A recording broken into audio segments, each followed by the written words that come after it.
एक बार गौतम बुद्ध एक गांव में गए। लोग वहां इकट्ठा होना शुरू हो गए और अपनी दुख तकलीफें बताने लगे।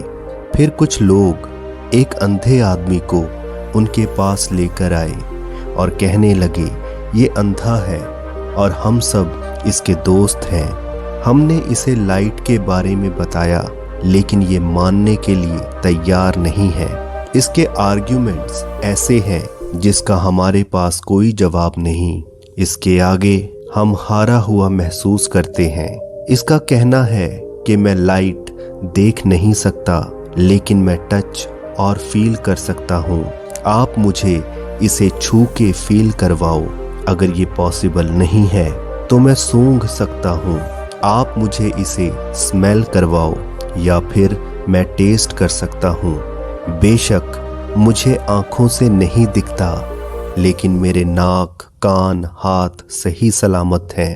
अंधा आदमी बहुत स्वाभिमानी था। वो ये सोचता था कि क्योंकि वो देख नहीं सकता, इसलिए लोग उसे नीचा दिखाना चाहते हैं, लेकिन वो मानने के लिए तैयार नहीं था। उसका कहना था कि मेरी बाकी बॉडी बिल्कुल सही सलामत है। आप मुझे उसके जरिए लाइट की एग्जिस्टेंस प्रूव करके दिखाओ। इसलिए वो गौतम बुद्ध के पास आए हैं ताकि वो उसे कन्विंस कर सकें। बुद्ध ने कहा कि आप इसे गलत इंसान के पास लाए हैं। इसे फिलॉसफर की नहीं बल्कि फिजिशियन की ज़रूरत है। इसको कन्विंस करने की नहीं बल्कि इसकी आंखें ठीक करवाने की ज़रूरत है। इसलिए उसका इलाज करवाया गया और जब उसे दिखना शुरू हुआ तो अंधे आदमी ने कहा कि वो गलत था।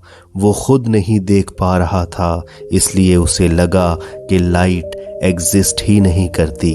अंधा आदमी बुद्ध के पैरों में गिर गया और कहने लगा कि आपने मुझे कन्विंस करने की कोशिश नहीं की, बल्कि मुझे इलाज के लिए कहा और रियलिटी से रूबरू करवाया। बुद्ध ने कहा, तुम अब देख पा रहे हो क्योंकि तुमने अपने फ्रेंड्स की बातों को एक्सेप्ट नहीं किया।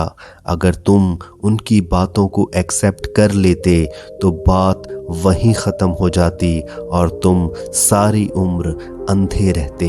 इससे हमें ये सीख मिलती है कि हमें खुद की समझ से काम लेना चाहिए, ना कि दूसरों की कही बातों पे ब्लाइंडली यकीन करना।